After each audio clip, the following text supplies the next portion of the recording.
O Léo Jardim, eu acho que ele tem uma avaliação que eu, se fosse o treinador, faria. Por quê, ô Cirilo? O Cruzeiro, a gente não sabe como vai voltar o Cruzeiro no próximo domingo, a gente não tem noção. A gente sabe o que ele estava fazendo até então, né? Nos 12 jogos de invencibilidade, somando todas as competições, né? Nos 7 jogos sem perder do Campeonato Brasileiro, na coliderança com o Flamengo, que ele estava jogando muito bem. Estava jogando muito bem. Até o que a gente já viu desse elenco, estava jogando no seu limite. Se não fosse assim, não teria vencido adversários tão importantes como, por exemplo, Palmeiras e Flamengo, mas você pode botar nessa conta aí o Bahia, aquele 3-0, que foi um grande jogo, né? Você bateu Fortaleza em qualquer circunstância fora de casa, enfim. Estava jogando no mais alto nível. E aí o receio dele, quando ele fala, não tem nada de bom, né, de ter essa parada, é que o time não consiga retomar. Mas, por exemplo, dá mais tempo pro Mateuzinho, né, pro Matheus Henrique, é uma coisa boa, né? Você ganhar um tempinho ali do João Marcelo, é uma coisa boa.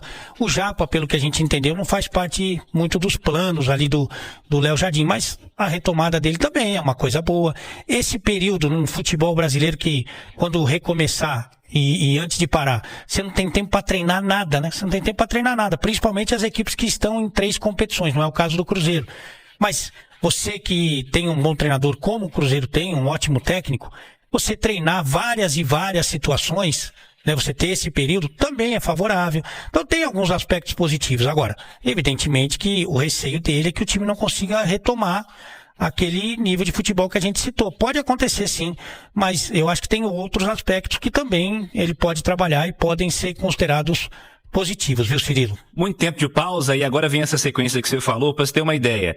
Dia 13, jogo do Grêmio. 4 dias depois, Fluminense. 3 dias depois, Juventude. 3 dias depois, Corinthians. 4 dias depois, Ceará. 3 dias depois, CRB, Copa do Brasil.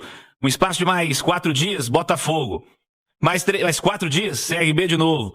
Mas aí tem que ver esse jogo do Santos aqui, que deve ter a marcação ainda. Mas assim, a partir de agora também acabou, filho. Agora é direto. Direto. E ainda poderia ser pior, né? Porque poderia ainda ter a Sul-Americana. Ou melhor, né? Evidentemente que você ter mais chances de conquista é interessante. Mas tem agendas, né? Que são piores. Por exemplo, além da Copa do Brasil, que o Cruzeiro tem também, você pega aí os principais candidatos ao título junto com o Cruzeiro, tem 3 competições, né? E, por exemplo, Flamengo e Palmeiras, que ainda podem perder jogadores, o Palmeiras inclusive já perdeu, o Flamengo também, tem Libertadores. Jogos de Libertadores e ainda essa fase da Copa do Brasil, mas falando da Libertadores em que o Cruzeiro não está envolvido, você tem que ir com força máxima. Então será natural que os times que estão na Libertadores, eles dêem uma segurada no Campeonato Brasileiro nas vésperas dos jogos decisivos. Isso é natural. Isso acontece, inclusive, na Copa do Brasil. Então, o Cruzeiro pode e deve se aproveitar desse fator. Eu acho que é um aspecto importante para a gente considerar. Por exemplo, só para citar 2, Flamengo e Palmeiras progredindo na Libertadores, pode ser um bom negócio para o Cruzeiro, viu, Cirilo? Nessa resposta que ele deu aí sobre o Japa, pelo visto é pro garoto se tentar encurtar um pouquinho a distância, né? Melhorar aí fisicamente, ganhar pontos nesses próximos meses da temporada, porque ficou para trás, porque é muito tempo de pausa, né? E também tem uma coisa que a gente tem que considerar, o Léo, acho que ele nem viu o Japa jogar, né? Então, os caras falam, não, mas esse menino é bom jogador, também nem viu. Ele viu alguns treinamentos. Por exemplo, entre o Japa e o Murilo, eu ainda prefiro o que a gente viu do Japa, né? Eu prefiro o Japa, acho que é um jogador mais inteligente, um jogador mais técnico, que não comete tanto erro de passe, né? Que é mais versátil, o Murilo é mais marcador. Então, por exemplo, pode ser que ele passe à frente do Murilo, que já seria um ganho, mas isso aí, só o dia a dia vai mostrar pro Léo Jardim, porque eu acho que ele nem viu o Japa jogando mesmo, ele não, talvez tenha visto alguma partida do passado aí, antes da lesão, mas eu acho que o Japa vai ter que conquistar o coração do Léo Jardim, porque pelo que ele falou, só do ano que vem não dá aquela esperança, né, pro Japa, né? Muito tempo afastado, né? Ficou muito tempo lesionado o Japa, vai ter que retomar o espaço. E o Matheus Henrique, ele falou sobre tempo também, que vai ser necessário para a retomada do no seu melhor nível, né? Matheus Henrique também tá lesionado há certo tempo, mas aí o status é outro, né, Ale? Não, aí você... E ainda mais para esse nível de jogador, que é o cara que faz a jogada diferente, né? A função do Matheus Henrique normalmente é não só marcar, mas ele colaborar ofensivamente com o time, de dar um passe mais agudo, de ter uma movimentação que possa desequilibrar a marcação do adversário. Eu não tenho dúvida, mas aí é uma avaliação que é muito pessoal, né? Cada um pode ter a sua, até pelo grito aí que o Caio Jorge deu nesse início de Campeonato Brasileiro, mas o jogador mais regular desde a sua chegada, desde a chegada do Mateuzinho, foi ele, Matheus Henrique, mais regular, que é o cara que quase nunca joga mal, né? Você não vê uma partida e fala, o Matheus Henrique quebrou nesse jogo. Eu não me recordo. Então o cara mais regular. Ele é o mais técnico? Não é o mais técnico. Ele é o decisivo? Não é o decisivo. Mas o mais regular é o Mateuzinho para mim. E digo mais, né? A gente não sabe exatamente como ele vai voltar, ou quanto tempo ele vai demorar para retomar o seu melhor ritmo. A gente sabe, isso aí é público praticamente, da dedicação que ele teve nesse período lesionado, né? Tanto que vai voltar antes do previsto, mas a gente não sabe exatamente quando ele vai retomar o seu melhor nível. Agora, levando em consideração o que a gente já viu do Mateuzinho, no meu time, ele é titular. Aí você vai falar no lugar de quem? Eu não desfaço, muita gente desfez essa dupla de Lucas, né? Do Romero e do Lucas Silva, e sempre acaba retornando para ela. Eu não consigo mexer nesses dois homens hoje. Mas daí para frente, tirando o Caio Jorge, eu coloco o Mateuzinho no seu melhor nível, né? Claro que vai demorar um pouquinho ainda, mas eu coloco o Mateuzinho no lugar de qualquer um dos três dessa linha atrás do Caio Jorge, seja do Christian, seja do Marquinhos ou até do Matheus Pereira, claro, adaptando o time.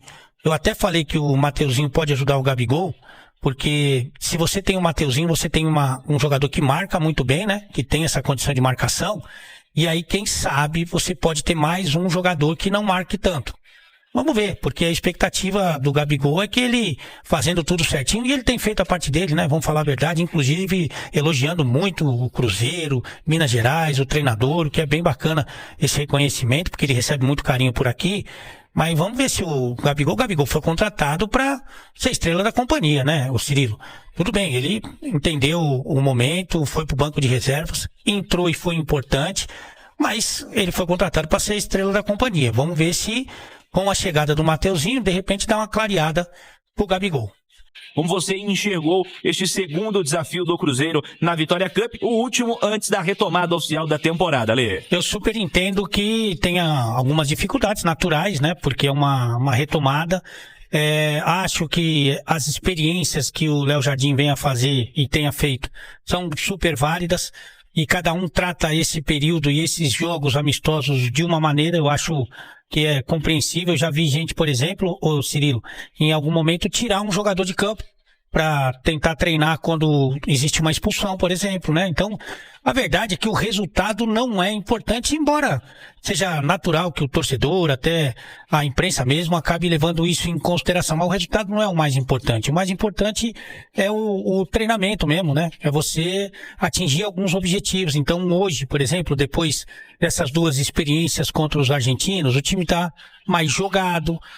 Por mais que você, no treinamento, você seja o mais abrangente possível, eu tenho certeza que o Leonardo Jardim o jogo te oferece outras coisas, te mostra outras coisas. Então, acho muito importante que a partir do que o Jardim e a sua comissão técnica viu nessas duas partidas, ele basear parte do seu treinamento em cima das carências, das dificuldades que o time mostrou, até individualmente fazendo uma avaliação do que precisa melhorar em cada um, ou precisa evoluir em cada jogador, como o setor tem se comportado. Então são várias avaliações que a comissão tem a partir dessas duas partidas. Então acho que isso é importante. Se você não tivesse esses dois jogos, essa avaliação não seria tão precisa, né? Então acho que o Cruzeiro sai mais forte, mesmo que, evidentemente, o segundo tempo não tenha sido bom, não tenha sido agradável, não tenha sido uma boa apresentação. E acho que nem poderia, né? Porque o Léo Jardim, ele forçou um pouquinho mais na parte física, depois começaram as alterações, algumas até que a gente não tinha visto ainda, como o William e Fagner juntos, né? Então é natural que existe uma queda. O Banfield também no segundo tempo entrou mais afim, sabe, querendo buscar o resultado de empate. Assim, com relação ao jogo, é mais difícil você avaliar, principalmente o segundo tempo. O que eu gostaria que o torcedor ficasse mais atento é a evolução. E eu acho que isso já existiu e vai continuar sendo trabalhado até domingo no jogo à Vera ali contra o Grêmio. Acho também que o Léo Jardim está muito mais senhor desse elenco, está muito mais conhecedor desse elenco e do que ele pode produzir.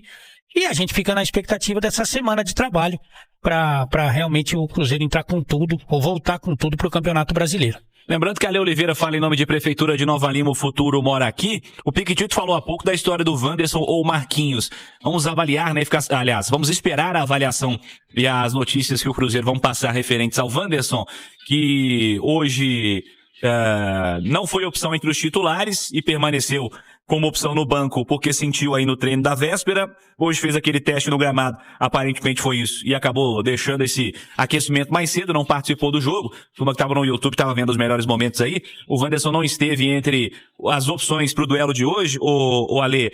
Mas em condições ideais, você acha que o Marquinhos ganha pontos? Ou todo mundo bem, o Wanderson segue o titular para essa retomada? Tem uma questão que a gente tem que considerar nessa disputa, que o Léo Jardim pediu o Wanderson, né? Foi o único jogador que chegou porque o treinador pediu a contratação. Então, ele tem vantagens, né? E como a gente já tentou explicar aqui em alguns momentos, que o Léo Jardim, ele quer um equilíbrio entre o momento ofensivo e o momento defensivo. E por que isso? Porque ele tem dois laterais que apoiam muito. O Kaique cada vez mais confiante, né? A partir da chegada do Léo Jardim mesmo, mas é um jogador jovem que se vira muito bem do meio para frente. O William também tem essa característica, né? O Matheus Pereira é um jogador de criação, de aproximação e que hoje jogou mais próximo da área, inclusive não é um marcador. O Caio Jorge, embora dê a sua contribuição, evidentemente que não é a função principal dele, a função principal dele é fazer gols, criar jogadas. Então, como ele tem alguns jogadores que preferem ficar com a bola do que correr atrás dela, ele precisa desse equilíbrio. E como vem esse equilíbrio?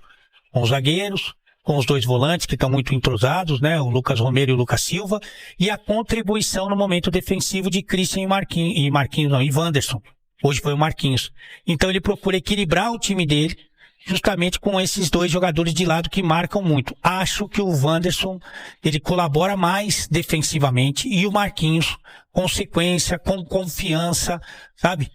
Com uma minutagem maior, ele pode ferir mais o adversário com a bola. Mas isso vai depender também do jogo, vai depender muito da situação. Um jogo como mandante, e o Marquinhos é uma boa alternativa, e eu acho que vai depender muito do jogo e também do momento do Marquinhos com mais confiança, se de repente ele consegue balançar essa escalação titular aí do Léo Jardim, brigando por titularidade com o Wanderson.